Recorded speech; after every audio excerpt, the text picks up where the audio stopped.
The secret of the Uptown was to not get kicked out of the theater after each show because there could be as many as 4 or 5 shows. So what you would do is I don't remember how we did this, but you go hide. My place was the bathroom. You go hide in the bathroom, or Kenny Gamble used to hide. There's some velvet curtains along the wall. He'd hide behind the velvet curtains, and I don't know why they never figured out we were all in the bathroom. Like all these years, I was like, how come they never figured out we were in the bathroom? And then you segue in it with the next group of people and just get back in the seat. Not that necessarily that same one, but the goal was to get closer and closer with each show. And we could spend the whole day there. And like parents felt comfortable because they knew you were at the Uptown, you were safe, and you could hopefully spend the whole day there. And then you'd have $1 for candy, popcorn, whatever. It was unbelievable. It'll never happen again, but it was just like an unbelievable time in Philadelphia. People who I see that grew up during that time when I could do book signings or whatever, and he's like, "Oh, my mom never let me go to the Uptown." I get up and give him a hug. I'm like, "Oh, you poor thing." Hey, I'm Mike, and this is Reelblack, and today we have the honor and privilege of being with Kim Roberts, who is the entertainment and arts reporter at the Philadelphia Tribune, who's got this amazing book, Joyride, the stars of the Uptown theaters. The stars and stories of Philly's famous Uptown theater. Okay, well, tell us about it. What inspired you? What is Joyride, and what inspired you to watch this? First of all, if you grew up in Philadelphia and you're a baby boomer or beyond, you probably went to shows at the Uptown Theater. Okay. And a lot of people think that they started with George E. Woods, but actually they started before then. The building was opened in 1929, and they had it is a traditional movie theater, but they always had live entertainment there. You're right at Broad and Susquehanna, right? Broad and Susquehanna. Okay. They always had live entertainment there. There's a pipe organ in there, believe it or not. Wow. Yeah, because the guy would play behind the films. And they always had some kind of, even if it was like 15 minutes or something, they always had live entertainment there. But the era that most people know about is when George E. Woods came along.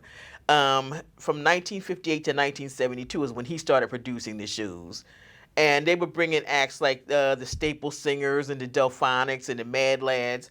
And that's the era that's so near and dear to Philadelphians, when the shows were they would start on Fridays at 2 o'clock. For 50 cents, something like that. You'd see 10 acts for 50 cents, sometimes 3 shows a day. It could be as many as 8 shows a day. And people remember the line going around the block all the way down Susquehanna Avenue. Right. Now, the Uptown, that was part of the Chitlin Circuit. It's part of the Chitlin Circuit, which is a network of black theaters, not necessarily black owned, but all the entertainment there was black, and the audiences were black because you couldn't go into the white theaters during that time, So you have the Fox Theater in Detroit. There was the Royal Theater, I believe, was in Baltimore. Of course, the Apollo in New York. And it's basically a tour, a circuit. They would go from place to place to place, playing to black audiences throughout the country. So, I mean, some of the names, the people that appeared at the Uptown were like Red Fox and James Brown and Mom's Mabley. All Dap Sugar Willie from North Philly. Yes, he was a North Philly native. Now, this is the only book you'll find out about Dap Sugar Willie. So I'll leave that to you. But if you remember Dap Sugar Willie from Sanford and Son and Good Times, yes, he makes an indelible impression when he shows up on screen. It's and did you couldn't track down Dap Sugar? Well, he has passed on, but I found Bill Cosby. Okay. Who told me about, and a lot of people think that Bill Cosby played the Uptown. He said he never set foot inside the Uptown. He said we didn't have 50, they had nothing, so he said he would hear stories about it, but of course he knew Dap Sugar Willie because they both lived in the Richard Allen projects. Right. Now, you also spent a lot of time talking to, I guess, Georgie Wood, or not Georgie Woods. I did interview Georgie Woods, yes, actually that's how the book got started. Okay. I was doing an article for the Tribune about, for Black Music Month, which of course is in June, and I decided to do a story about the Uptown. And Georgie Woods came to the building, and I sat down and talked to him and asked him, how did this all get started? And he told me verbatim, everything the process that he went through. And I said, well, why did you pick the Uptown? I thought it was going to be this big, deep story. It was simply because that was the only theater that was available. It was as simple as that. Wow. You know, and he just built on it from there. Right, and you got Kenny Gamble to spend some time. I got Mr. Gamble to. Well, Mr. Gamble actually gave me a lot of information. His company and his desire to be in the music business came from his experience at the Uptown. He was in line with the rest of us. And actually, he wrote the foreword of the book because, it meant so much to him. And I said, well, Mr. Gamble, just tell me, what did it mean to you? And he said, that was my inspiration, for being in the music business. Georgie was, at first he would just go to the shows, but then he would manage to work his way backstage. He would go get chicken sandwiches for Georgie Woods and Jimmy Bishop.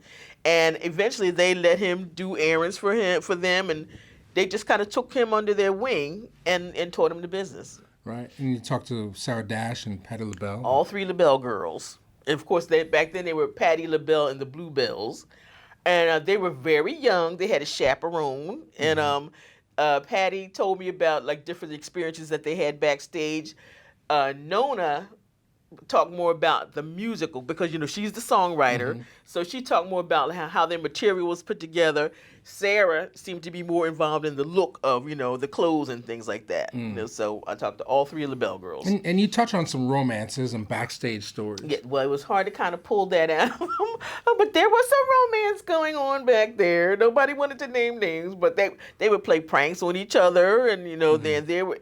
Eddie Levert said, when they weren't on stage, they were trying to see how they could get girls, so there was the usual, when you put a bunch of teenagers together on the road, that's what you get, Right. So, I really love this book, because it is the oral history. It's told in the words of the people that performed, Uptown's no longer, Sigma Sound, Philly International. Can you talk a little about that? And that's what makes this even more important because the legacy of Philadelphia, the physical legacy of it, of course, the music is out there forever, thank God.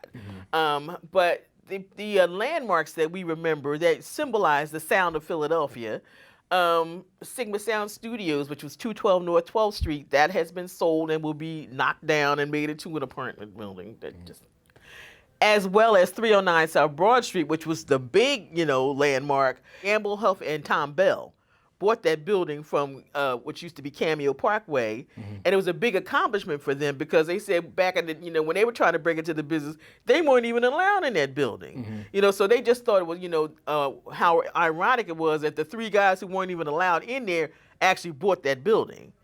But now Dranoff, the developers Dranoff, they're going to be, I'd say within the next 6 months, they're going to raise that building and build a luxury condos, yes. So Philly's changing. So I think it's important. Miraculously, at the moment, the Uptown is still there, but that's why I think it's even more important to tell the story because the physical legacy of our music is basically disappearing. I want everybody who's watching this to know it's a really well-written story. Great. It goes by really fast. It's and lots of great photos in the book as well. And told by insiders, the people who worked in the building. There's a guy that I always refer to him as the Phantom of the Uptown. You'll hear his story. Things that Wilson Pickett did that weren't too nice. So you'll find out a lot about your favorite stars, but then there are some people who kept this place running that you may not know. There was one white act that made a big splash at the Uptown that people may remember. Magnificent Man. Magnificent Men, yes. I found him and he told me his story, which is a really funny one because Georgie Woods, did not believe that they were white. So yeah, you'll find a lot of inside stories that you won't hear or see anywhere else. All right, well, check it out. Amazon. Where else? Okay, you can in Philadelphia. You can find it at any Barnes and Noble store nationwide. In Philly, I would recommend the one at Broad and Cecil B. Moore, or the one at Rittenhouse Square, 18th and Walnut. But you can get it on Amazon.com, or you can get it at BN.com, which is BarnesandNoble.com. Or if you see me at the Tribune, I may have a few copies myself. And so either way, it's available nationwide. Definitely. Thank you, Kim. Thank you. For being on Reelblack TV. And thank you for all the work you do. Hi, this is Kimberly C. Roberts from the Philadelphia Tribune, and you're watching Reelblack.